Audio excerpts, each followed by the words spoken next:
10 ሚሊየን 45,000 ዶላር የሚያወጣ 28.7 ግራም ዲያመንድ ከጋምቤላ ወደ አዲስ አበባ ይመጣል። ቁጥሩን በቅጡ ሰምታችሁኛል።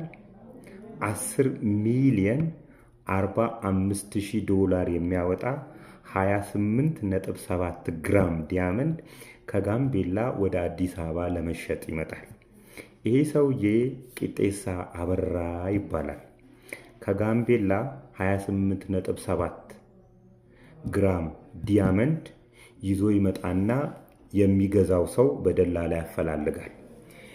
በጊዜው ምንዛሬ 60 ሚሊየን የኢትዮጵያ ብር ይሸጥና ሰዎቹ ይህንን ብር በዶላር ይሰጡታል።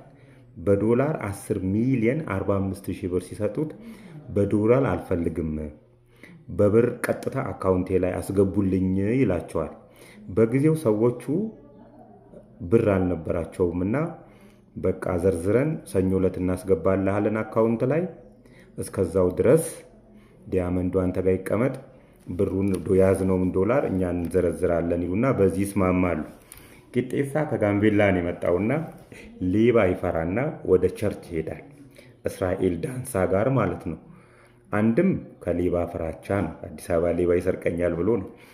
ሁለትም ደግሞ እንዲባረክለት ዲያመንዱ እንዲባረክለት ፈልጎ ነው ወደ እስራኤል ዳንሳ ይሄደው። በእርግጥ ያሳዝነኛል ይህ ሰውዬ። ከዚህ በፊት ታሪኩን ነግሬያችኋለሁና ያን ጊዜ ትንሽ ፎሎወር ስለነበረኝ ብዙዎቻችሁ አልሰማችሁትም ይሆናል።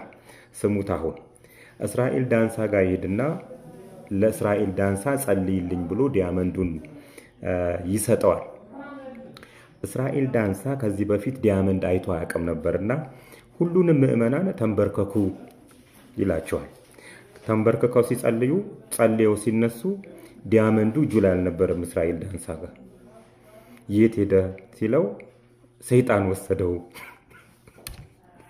ሰይጣን እንዴ ሰይጣን ይወስዳል ብዬ እዛው መድረክ ላይ ስተናነቀው እስራኤል ዳንሳን የእስራኤል ዳንሳ ጋርዶች ይዘውኝ ገስታ ውስጥ አስገብተው ደበደቡኝ ይላል ቂጤሳ አበራ። ከደበደቡት በኋላ ውልቅልቅ አርገውት እዛ ገስት ሃውስ ውስጥ አንዳንድ ታሪኮቹን ይጠይቁታል። የባንክ አካውንቱን፣ ዘመዶቹ የት እንዳሉ፣ ሚስቱ የት እንዳለች፣ እህቱ የት እንዳለች ከጠየቁት በኋላ በሳምንቱ ሌላ ቸርች ይሄዳል ቂጤሳ አበራ። እንደዛ ተመቶ ማለት ነው። እዛ ቸርች ደግሞ ያለው ሌላኛው ፓስተር ይሄ ታሪክ ተነግሮታል። ይሄን አካውንት ያለ ሰውዬ፣ ድንጋይ ጠፋብኝ የምትል ሰውዬ ና ወደ መድረኩ ጣ ይሏል። ዲያመንዱን መውሰዳቸው እንትን ሳይል ምን ይሉታል? ዲያመንዱን ጅጅጋ አይቼዋለሁ፣ ሰይጣን ወስዶ ጅጅጋ ነው ያለው፣ እህት ጋር ነው ያለው ይሉታል።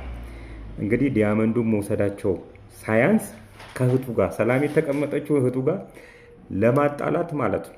ይሄ ታሪክ የቆየ ታሪክ ነው። 2011 ዓመተ ምህረት ላይ የተከሰተ ቢሆንም አሳዛኝና የኛ እነዚህ የሐሰተኛ ነቢያት ሌብነቶቻቸውን ግልጥ አድርጎ ያሳየ ነውና ኢሳት ዶክመንተሪ ላይ ተጨማሪውን አዳምጡት።